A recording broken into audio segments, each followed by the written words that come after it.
This is Fresh Air. I'm Terry Gross. Ballerina Lauren Anderson has been described in the New York Times as charismatic, dazzling, and spellbinding. She's the Houston Ballet's first African-American principal dancer and is one of the few African-American ballerinas in the U.S. to have danced all the great classical roles in such ballets as Swan Lake, The Sleeping Beauty, The Nutcracker, and La Sylphide. She's been with the Houston Ballet in one form or another since the age of 7 when she began training at the company's academy.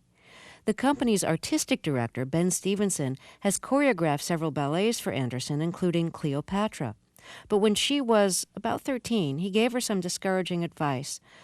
So what's your version of the story? When Ben Stevenson, the artistic director of the Houston Ballet, told you should think more about Broadway than ballet, what was your reaction?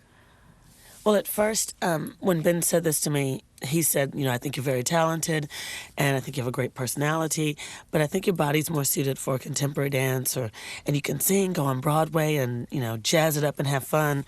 And I thought, well, okay, maybe that's a good idea, but I like ballet, and I was still interested in taking ballet classes because I enjoy the movement, and I enjoy the way it feels, and it's a challenge, and I like challenges.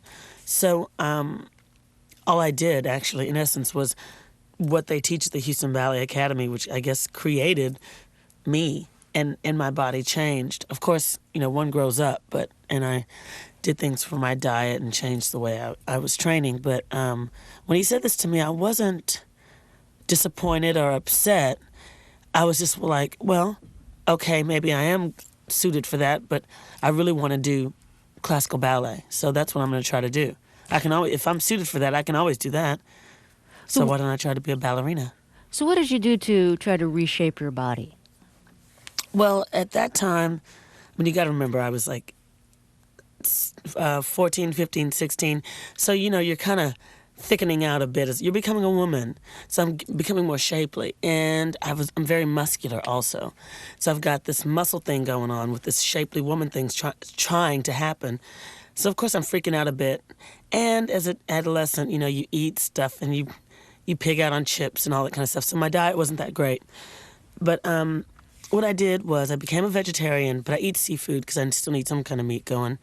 And I did a lot of Pilates work. It's like a body conditioning so that I wouldn't lose the strength in my muscles, but I would lengthen what I had.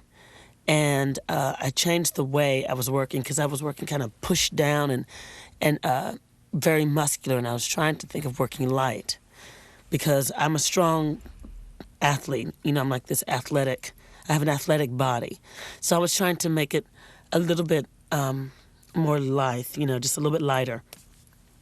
Now, did you feel that any of the critique of your body had to do with the fact that you were African American and that your proportions might be slightly different?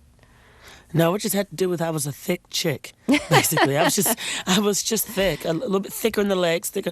And actually, genetically, African Americans are, the rounder bottoms and all that. But there's a bunch of white chicks with round bottoms and all that. So it wasn't really that. And I think it was just I was just thicker, and putting me in a tutu wasn't just not the ideal thing. And actually, what's funny about it is classical costumes cover up that area that everyone talks about that's thick, like because there's all the tulle and the frilly stuff. Mm-hmm. It covers up your bottom, but in a tutu would stick straight out. There's that thigh issue. So we had the thigh issue because that was my big strong muscle. Because I had like these kind of like horse legs, these big. I'm making all these motions, and I know you can't see me, but I was just a really muscular girl. During that period when you were trying to reshape your body and make it longer and sleeker, did you start to dislike your body or be angry at your body? I mean, your body's your instrument. You're dancing in a studio where you're looking at yourself in the mirror all the time, and you could this could have led to a pretty combative, unhealthy relationship with your body. Right, but the thing with the the relationship between the dancer and their body and it being your instrument. Let me tell you something. Every day I look in that mirror and I don't like something. There's still to this day something I don't like. We just had 5 weeks off for in between seasons. And I thought, I haven't really taken any real time off in about 3 or 4 years. My body needs a rest. I came back probably 7 pounds heavier. which is like not that big a deal. You go in there, you rehearse for 2 weeks, it's gone. Well, but the way your body's shaped, you freak out because one wall of your life, every day that you started ballet class, has been a mirror. And as a woman, we're freaked out about the way we look anyway. You know, society already says you're too fat, you're too short, you're too tall, you're not blonde enough, you're not tall, whatever. Society does this to us already, along with looking in a mirror since you were 7 years old. And I'm 35. So I've been looking at myself a long time. So every day there's some kind of battle with I don't like something. But one thing that saves me from being anorexic or bulimic or anything like that is I like food. And I'm a Southern girl, and we've got great food down here. Bluebell homemade vanilla is my weakness. Ice cream is a weakness of mine. So, I mean, I'm not going to have that unhealthy relationship with my body when it comes to how I want it to look. But that's one of the reasons why I became a vegetarian. My guest is Lauren Anderson, a principal dancer with the Houston Ballet. We'll talk more after a break. This is Fresh Air. My guest is Lauren Anderson, the Houston Ballet's first African-American principal dancer. What was your parents' attitude when you were young and really serious about ballet? Did they try to discourage you, and were they afraid that you didn't have a chance because you were African-American and because ballet, has traditionally been such a kind of white form? I have to tip my hat to my parents. They were very good at shaping my personality, and actually my parents divorced and my father raised me. If you can believe that, in the 70s, my dad raised me, and I have a very healthy attitude about myself.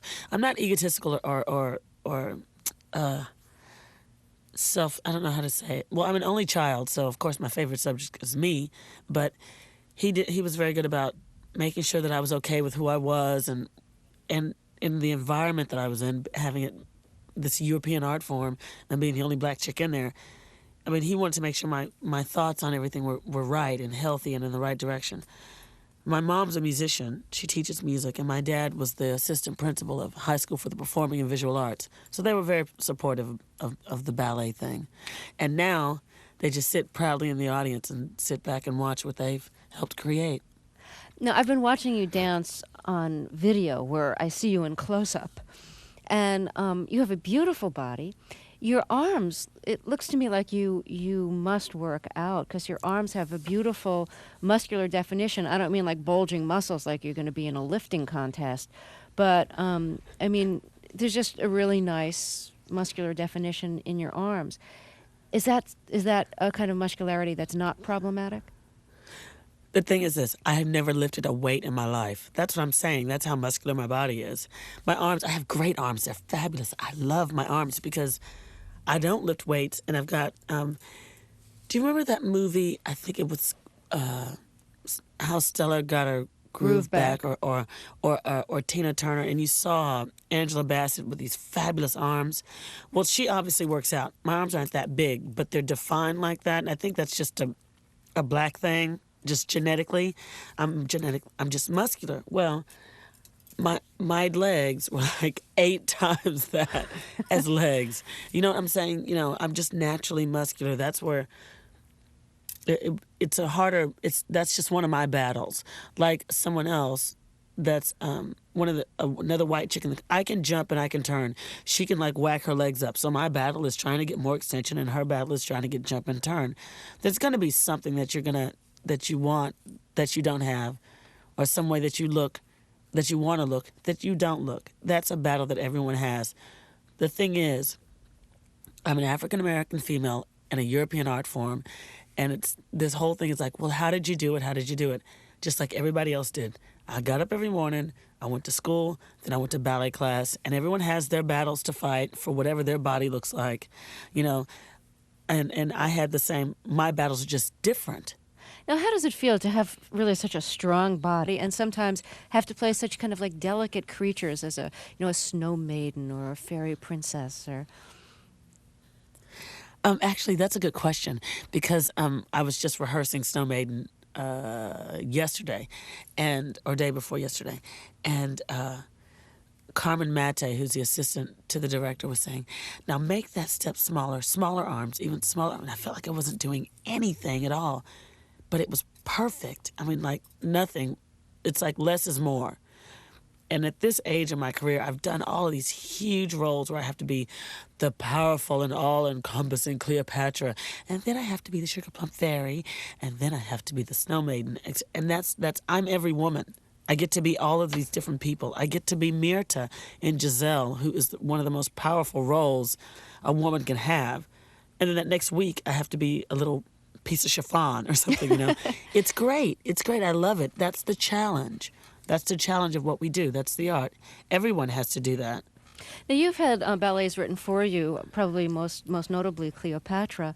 What's special about originating a role? Well, ego-wise, to have someone want to create something on you or have them think of you in this as this person, I mean, you know, that just makes you feel great. Anyway, it gives you little goosebumps. But then you got to get in the studio and actually work. And the studio process is what's wonderful, because if I can inspire Ben Stevenson, who's a genius when it comes to choreography, anyway, that's high on my priority list, because I've known him since I was 11. I admire him. He's like my uncle, you know. I admire him as a person, a friend, a director, a teacher. And we don't know who Cleopatra really was going to be until we finished the ballet and got to the end of the ballet. Neither one of us did. I mean, he had an idea more than I did of what he wanted, but we didn't know how her personality was going to turn out. We didn't know what she was really going to be like as a woman until the ballet was over. And going through that process, it's like having a baby, you know, and watching it grow up in those 2 months we were rehearsing. And that is neat. That is what this is all about, besides the performance, of course.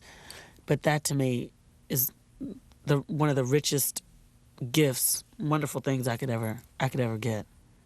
Now, you were exposed to dance when you were a girl and you fell in love with it. Do you feel like a lot of children now see ballet and get exposed to it? Yes, actually, and that's really good, because Houston Ballet does a lot of student performances, and sometimes I get out in the schools and I talk to some of the kids in the quote unquote inner city schools, and I go in like jeans and a baseball cap or whatever, and I bring a tutu, and I bring a videotape of me dancing so they can see the visual, so they get the I'm a person just like you. And then they get but this is what I do, and I worked really hard to get here, but this is what I do type thing. Mm-hmm. And we have some free shows at Miller Theater. So I know a lot of kids, and there's always a lot of kids out there. There's definitely more kids that are exposed to ballet now, or to the arts.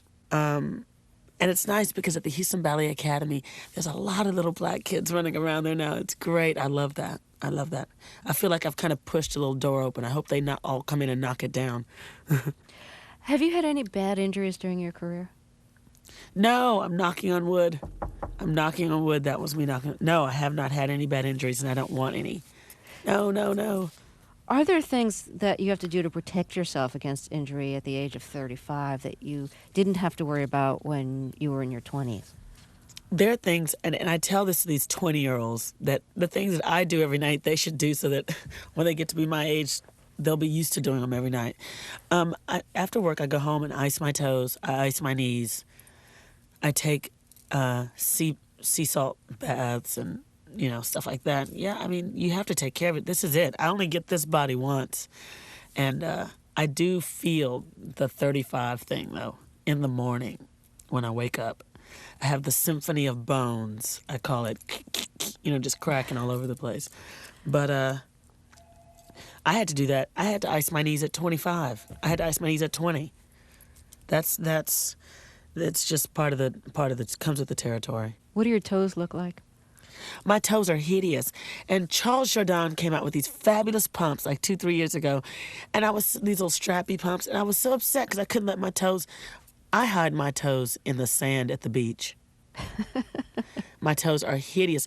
They've got these like knobby things on it. Oh, I'm looking at them. Sorry. They've got these knobby things on them. My bunion is sticking out the side. Oh, they're hideous. But that's why I have to be careful with my shoes, what kind of shoes I buy. Unfortunately, they have to just be expensive because, you know, they have to, first of all, dancers are hard on shoes anyway. Like my shoes are all gnarly on the bottom. Like the heel is always kind of worn on one side. Oh, it's just awful. My feet are awful. Why are Awful. dancers hard on shoes? Because of the way we stand and the way we work in point shoes and ballet shoes, we tend to dance in our street shoes too sometimes, you know. So we mess up a pair of shoes very quickly, unless they're like dress shoes or something. But we have ugly feet, and my feet are hideous. And everyone at work tells me I have the worst feet, the ugliest. But that's okay. It doesn't matter. As long as they look good in the point shoe, it doesn't matter. Exactly. Well, I want to thank you so much for talking with us. Absolutely. This has been a pleasure. Lauren Anderson is a principal dancer with the Houston Ballet. I'm Terry Gross, and this is Fresh Air. Fresh Air's executive producer is Danny Miller. Our interviews and reviews are produced by Phyllis Myers, Amy Sallet, Monique Nazareth, Roberta Shurock, and Dorothy Farabee, with Megan Howell and Patty Leswing. Anne-Marie Baldonado directed the show, and we welcome Jessica Chu, our new researcher, who will also be working on our soon-to-be-launched new and improved website. I'm Terry Gross.